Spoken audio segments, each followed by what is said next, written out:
So now we're going to make a proof. That's the first proof to see how the etching process has worked.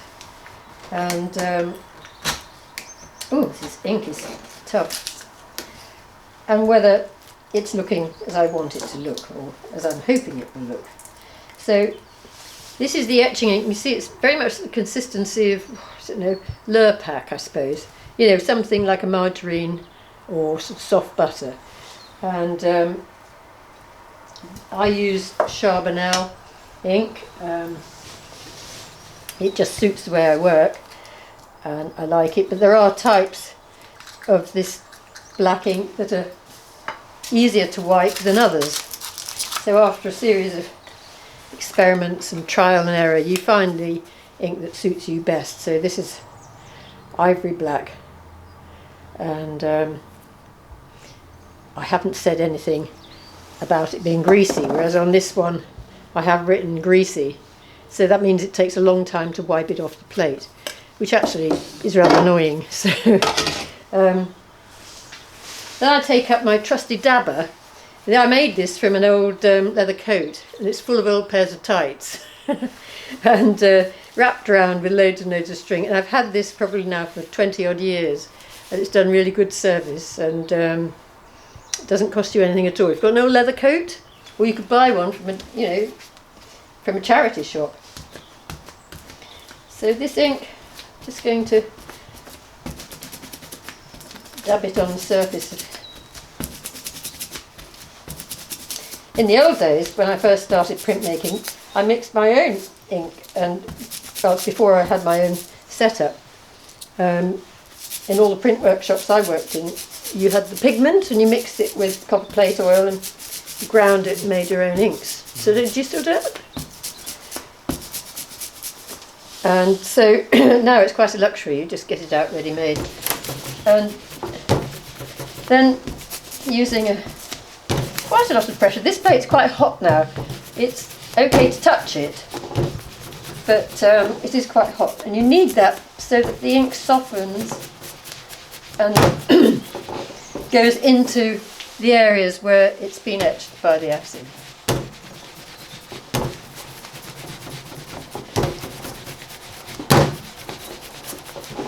And you don't just go over the areas where the image is, you cover the whole surface of the plate. That's so that you don't get any sort of, bit like tide marks when you wipe it off.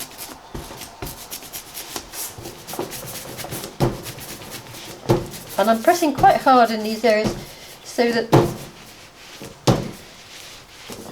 it goes into the lines. After I've done this, we go through the process of wiping it off, which is quite performance.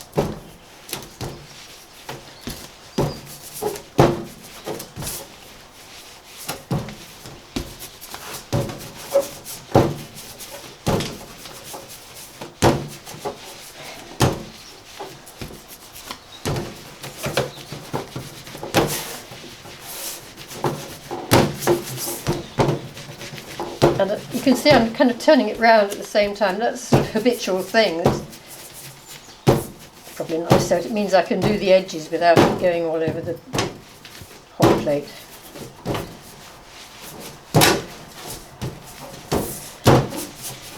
It's a very odd process. You know, some of the other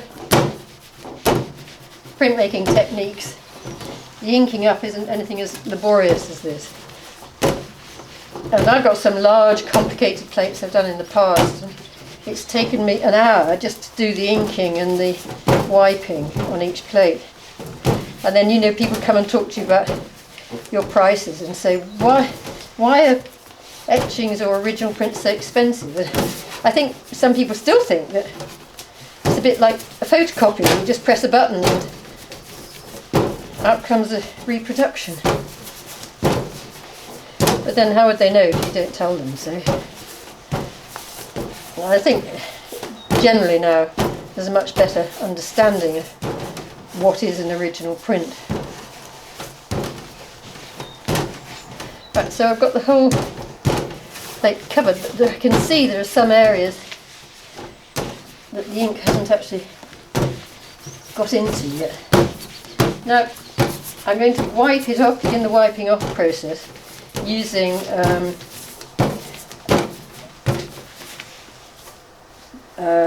it's like a cheesecloth.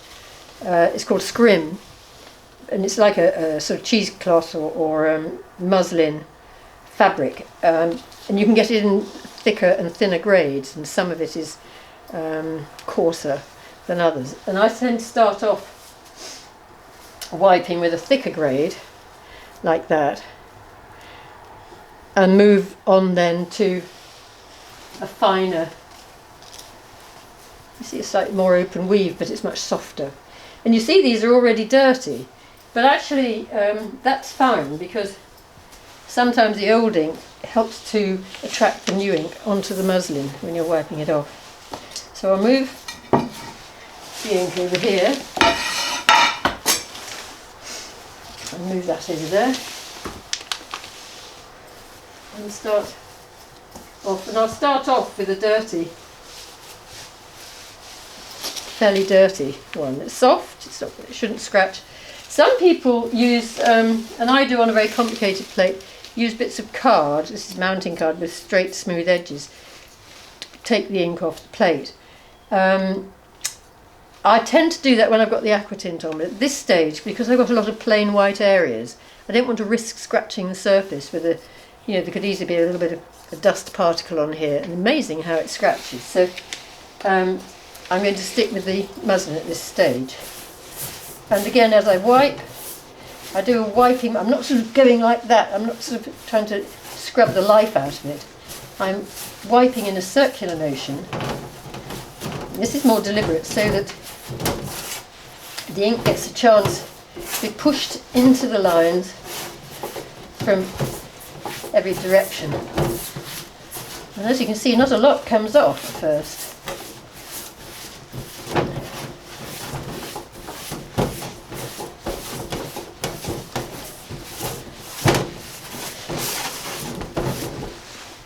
And I'll just reverse this bit of scrim so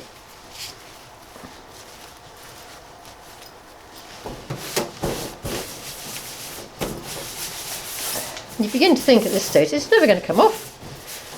It does, it just takes time. What it does do is tell you that those figures are there, that the drawing has been etched.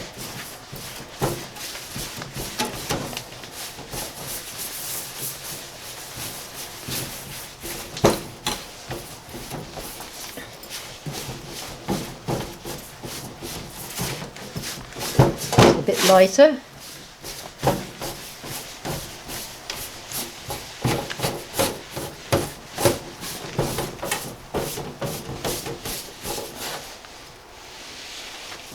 Take another piece. It's like a goodly piece.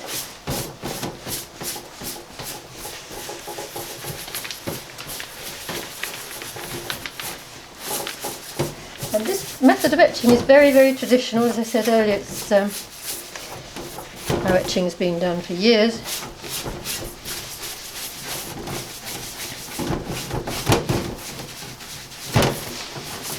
My sea lion, he's called Arthur. He's come up well.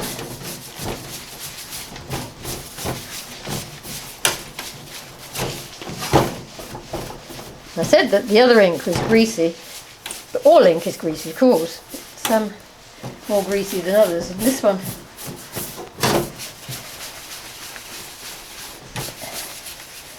which is easier to wipe. You can see it still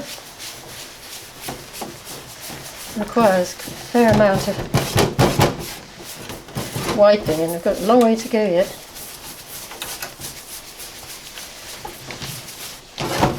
You can now see the folly of having a white overall.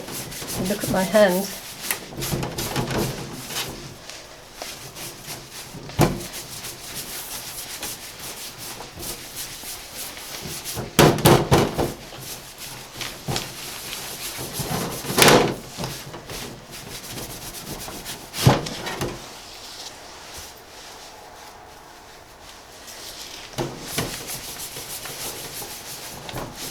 And shortly, when I get most of the ink off the surface, but it's still rather grey, then I'll start using some tissue and my hand.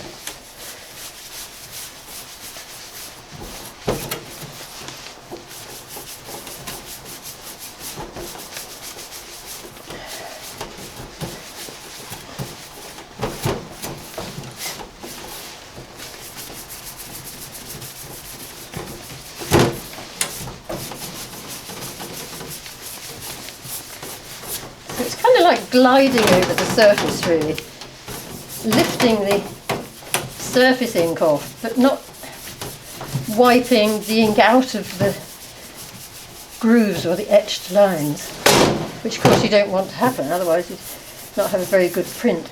And of course the other thing is, the more often you make a print in addition, and if you're doing them all on the same day, you get a much better build-up of ink in the etched lines and a better quality of print. The first proof I find is always not such a great print because it's the first time any ink has gone into those lines, so it may not be quite as dark in certain areas as you're hoping for. And also,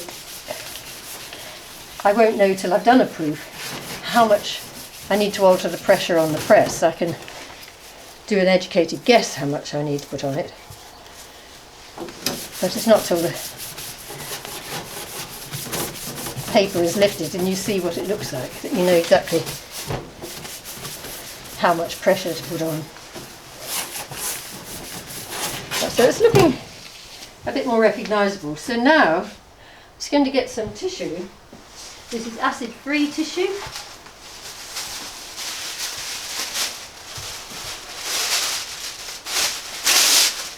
This is a known technique, and again a very old-fashioned one. And get it between your fingers so it's kind of smooth, and lightly go over the surface.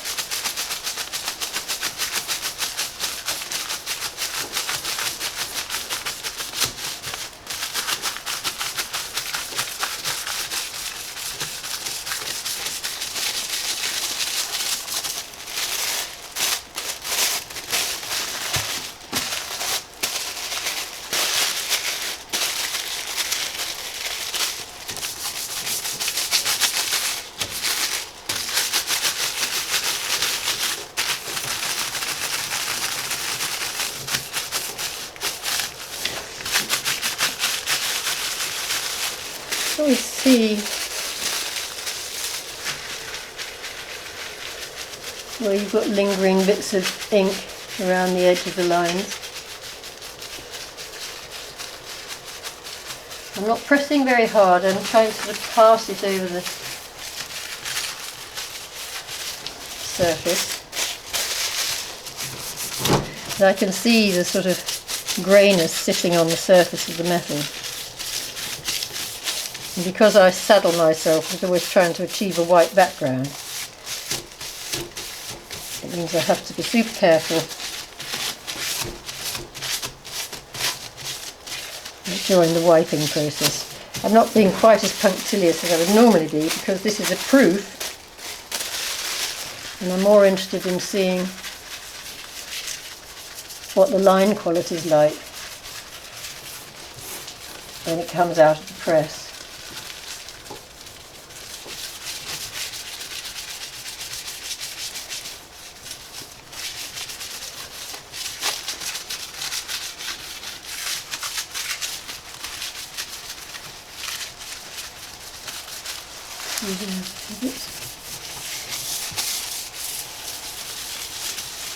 Amazing how it does stick to the surface. So no pushing of buttons for an easy print on my photocopier. Just a lot of wiping. So now the very last stage of this process is to use the side of your hand, and again this is very, very old-fashioned traditional way, and the warmth of your skin is said to lift remaining areas of ink. You see now there's a bit of a sheen coming up on the surface, which is a good sign. And then you wipe it on your overall, which is why etchers' overalls always got dirty sides to them.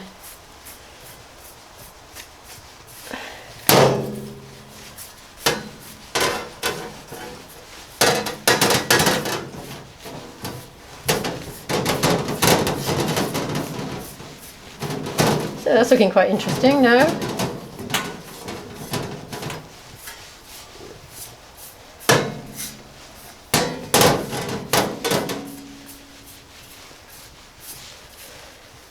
So that's more or less ready to go in. There's just one more task to do, and I need a clean cloth for that, is to go around the edges, because I was always taught by my teachers that a good etcher, you can tell by they always go around the edge of the plate. Look at that, there's ink trapped in the edge. And that would be visible on your print. And you don't want that. You want as little, I mean, there will always be a mark around the edge of your plate where the indentation is, but you ideally want it to be as clean as possible. And it's amazing how dirty they get with the ink during the wiping process.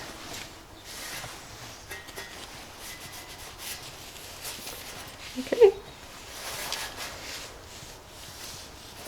So I'll just put that back to keep it vaguely warm, because again the heat does tend to loosen the ink, so hopefully it will come out onto the paper a bit more easily. I'm just going to make a couple of marks on the bed of the plate so I know where to put paper. So this is a piece of paper, quite thick cartridge, I put on the bed of the press so that I've made some little marks where the plate itself will sit when I put it down, and some guide marks just here for where the paper will go, so I can place them in roughly the right position. It's very you know, sort of informal method of registering, but it seems to work for me. And in this initial stage of the first print, the first sheet of paper I'm using is discoloured, and it's not the same shape as this, so it's not too critical where that one goes, but subsequently I'll want to be able to use the rest of the paper, which I've cut more precisely and which is better quality paper.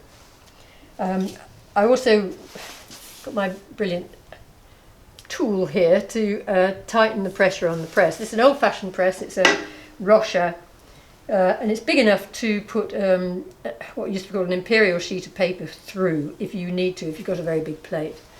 And there are no guides or pressure scales or anything like that. It's all a matter of touch. You know, is the pressure right? Let's have a feel. Oh, that's a bit loose, so tighten it up a bit. I know now by touch pretty much where it should be, but I'll only really know once I've taken the proof. I have 3 blankets here. You see they're a bit grubby around the edges at the moment, but it's coming to the end of the year and they'll get their annual clean. So these under blankets are a bit more like a thick felt consistency, and the top blanket is called a Swan Skin, and that's much thicker and much softer, and this is the one that really stops the pressure being too acute on the plate, and also helps, I think, even out the pressure as it passes through these big rollers. I didn't have enough money to buy a Swan Skin. I had some carpet underlay that looked almost exactly the same, some woven stuff, not like the underlay you have now. And I used that, and it was terrible. And you got this sort of fabric texture visible on the print. So I'm afraid to say, with the Swan Skin, there's only one way of making your etchings print well, and you have to just cough up and bite the bullet and buy the right stuff, or get someone to buy it for you, or I don't know, find some other means. They are very expensive, but if you look after them, they'll last for as long as you want them to, really. It's one of those things if you buy the right stuff and look after it, it will last. And this press is an example of that. This is pretty ancient. I bought it second hand. Must be about 30 years ago. I can't remember how old, but it's not that old. This is probably built in the late 60s, 70s, I would think. But you can still get them and they look exactly like this. Okay, so now I'm going to put the plate onto the marks that I've already put. And you note I've got gloves on because my hands are filthy underneath. And also I just left a little mark there, not intentionally because I moved the plate a bit. So in order for that not to print on the paper, I will put some French chalk on it. But just for now, I'll get a piece of proofing paper, which is still quite damp, and just place it randomly like that. Now, sometimes, in the past, I used to put a sheet of tissue over the top, but I've got to stop doing that now.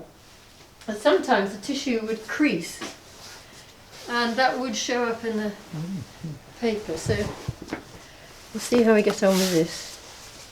It does make the blankets a bit damp, but the studio is quite warm and they tend to air overnight.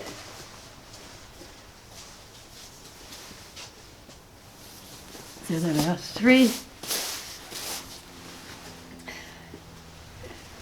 blankets, and then I'll start turning in. I'm hoping the pressure's about right. I can usually tell, but when it meets the plate I can feel after years of practice when it goes up onto the plate with the, there it goes. I'm needing to put a bit more effort in. Not quite as much as I sometimes do, so it might be a little bit light.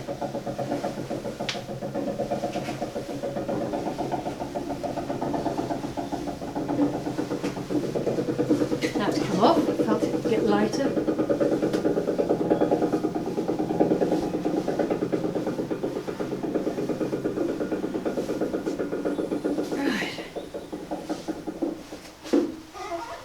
Now if I wasn't wearing gloves, I'd use my little paper clamps to pick the paper up with,